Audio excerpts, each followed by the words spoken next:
Hello बच्चों, चलिए देखते हैं ये प्रश्न। एक ग्राहक एटीएम का 4 अंकों का कोड भूल जाता है। उसे यह याद है कि उसका कोड 3, 5, 9 व 6 अंकों से मिलकर बना है।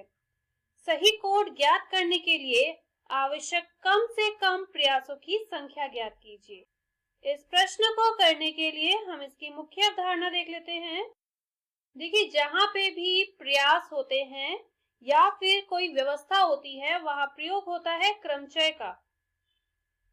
क्रमचय के लिए हम एक सूत्र का प्रयोग करते हैं NPR। ये बराबर होता है फैक्टोरियल n बटा फैक्टोरियल n माइनस r के। इस सूत्र का प्रयोग हमने अपने इस प्रश्न को हल करने में करेंगे। यहाँ पे कोड में अंकों की संख्या है 4 और जिन अंकों को प्रयोग करके वो कोड बना है वो भी है 4।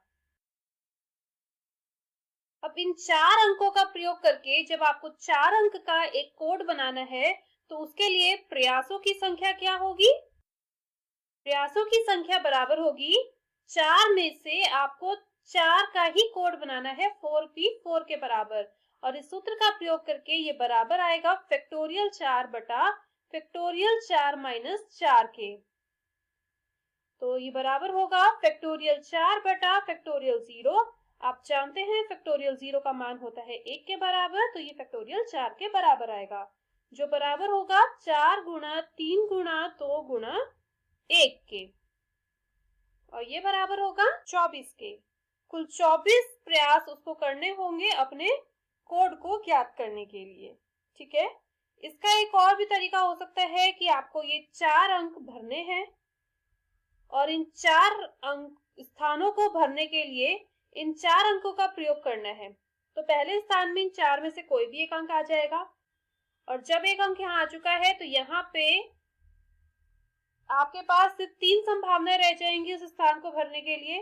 तो उन तीनों में से कोई एक आप यहाँ भरेंगे और फिर उसके बाद यहाँ पे कोई 2 और यहाँ पे कोई 1 ही रह जाएगा। तो इस प्रकार से भी आप अगर इस प्रश्न को हल करेंगे तो इसका उत्तर आपको 24 ही मिलेगा। तो ये है इसका दूसरा तरीका। मैं आशा करती हूँ इस मुख्य अवधारणा की मदद से आपको इस प्रश्न का हल समझ आया होगा। धन्यवाद।